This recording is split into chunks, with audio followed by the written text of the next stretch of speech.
président de la Société d'encouragement, je vous souhaite la bienvenue. La Société d'encouragement a été créée en 1801 par Bonaparte et d'autres, et Montgolfier aussi entre autres, pour encourager les entrepreneurs. Ça s'appelle Société d'encouragement pour l'industrie nationale depuis 1801. On est organisé par comité, donc chaque comité choisit son Montgolfier, et le premier comité, c'est le comité agriculture.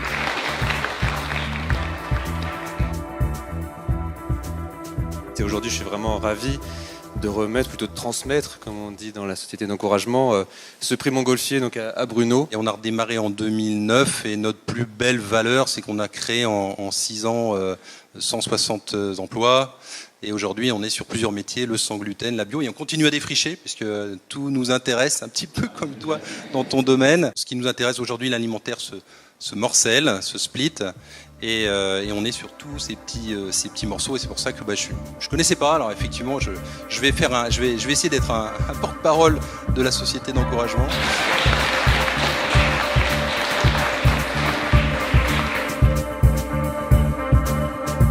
J'appelle le vice-président, Mathieu Simon, et je passe la parole au professeur Duzon. Quand Selectis a commencé, André Choulika a fait un comité scientifique, il m'a demandé d'en faire partie avec d'autres, et François Jacob était le président d'honneur de ce comité scientifique. Et j'ai été voir François Jacob, je lui ai dit « Qu'est-ce que vous pensez de cette nouvelle société ?» Il me dit « Écoutez, j'ai dit oui immédiatement. Je ne sais pas du tout ce que ça va devenir, mais André Choulika s'en occupe, donc quelque chose va apparaître. » Notre société aujourd'hui, c'est une société spécialisée en immuno-oncologie, donc dans les cancers, principalement dans les cancers, les tumeurs liquides, les leucémies. C'est une vision de la France qui gagne à l'étranger, c'est une vision de la France qui parle anglais, qui parle des langues, qui a un nombre de nationalités très très important et une diversité dans le personnel. C'est une société qui a une ambition. L'ambition, c'est pas notre capitalisation boursière, c'est un jour on sera très fiers quand on verra des enfants de leucémie, atteints de leucémie, qui utilisent nos produits.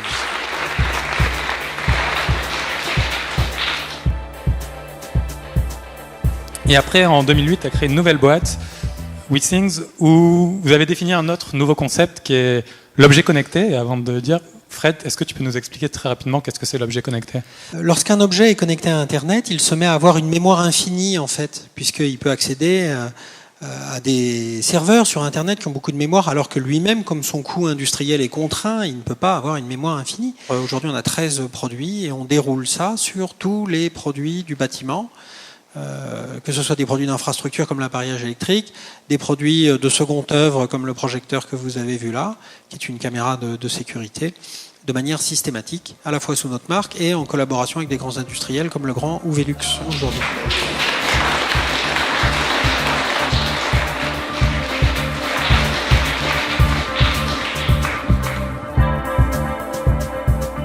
Là, je compte beaucoup sur Fanny Malbaud pour nous expliquer le Montgolfier, Serge Vidal. Notre société, initialement, elle est spécialisée dans la fabrication de précurseurs dans le domaine de la radiochimie pour l'analyse clinique. Et donc, effectivement, moi, travaillant au CEA, on est vraiment dans une filiation directe. Eras Labo est une toute petite PME qui réalise depuis un certain nombre donc des précurseurs de produits radiopharmaceutiques. Ce sont des produits qui sont injectés pour les dépistages de cancer. Et Eras s'efforce à avoir une activité de R&D, ce qui n'est pas toujours facile, parce que financer la R&D est toujours très compliqué, déjà pour des grosses sociétés, mais alors pour des PME, ça l'est encore plus. Voilà, je vous remercie. Merci.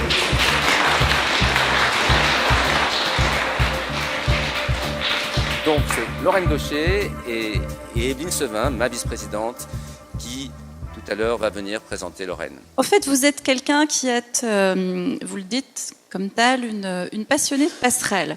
Alors les passerelles, pour nous, c'est très important parce qu'effectivement, vous êtes à la croisée entre la culture, le retail, l'international. J'ai eu envie de participer au mouvement de la démocratisation de l'art et de la culture. Et je me suis dit qu'en créant des boutiques qui proposent des produits qui ont du sens, des livres, des ouvrages, des produits de créateurs, acheter un bel objet de belles factures qui raconte une histoire culturelle était une manière de s'approprier l'art et la culture. On est référencé parmi les gros acteurs du marché, à Paris, enfin en France déjà, et puis aussi en Europe, ce qui nous permet de pouvoir nous adresser maintenant à des très gros appels d'offres stratégiques qui vont se présenter dans les prochaines semaines, mois, et qui devraient nous faire prendre une place référente sur le marché.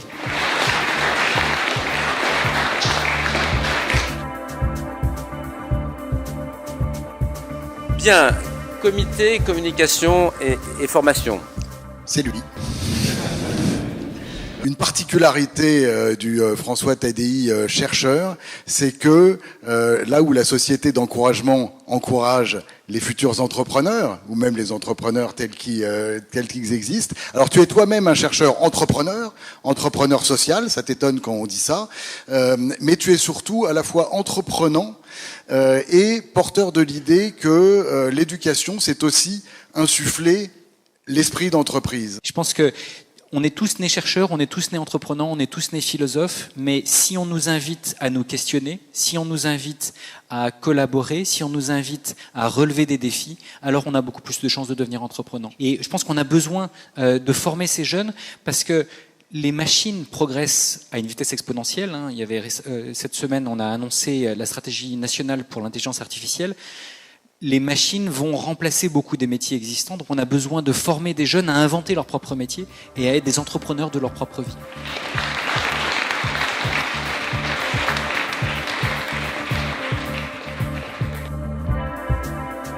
La société, c'est Navia, le patron, c'est Christophe Sapé.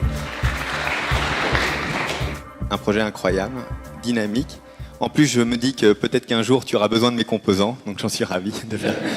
Je pense que Navia, c'est un très bon exemple de la transition entre l'existant et le possible. Rendre un peu possible ce rêve, pour certains d'entre nous, en tout cas, moi j'en ai toujours rêvé quand j'étais petit, de rendre un véhicule autonome, sans aucun conducteur. Et donc on est particulièrement fiers, effectivement, d'avoir pu réussir à créer cette entreprise, 2 ans, 100 personnes, uniquement basée en France, Paris et Lyon, donc 2 pôles. Et aujourd'hui, effectivement, on est capable de déployer des véhicules autonomes partout dans le monde. À quoi ça sert, quelque part, quand on est entrepreneur, avoir un prix, recevoir un prix, c'est quelque chose qui est finalement un monde assez éloigné de ce que nous sommes. Et puis je vais te donner la réponse. Il y a 1 an, j'ai reçu ce prix Montgolfier qui m'a fait très plaisir, mais surtout ça m'a porté chance. Merci aux comités qui ont travaillé et qui les ont sélectionnés. Ils ont bien travaillé, je trouve, cette année. Merci à tous d'être présents.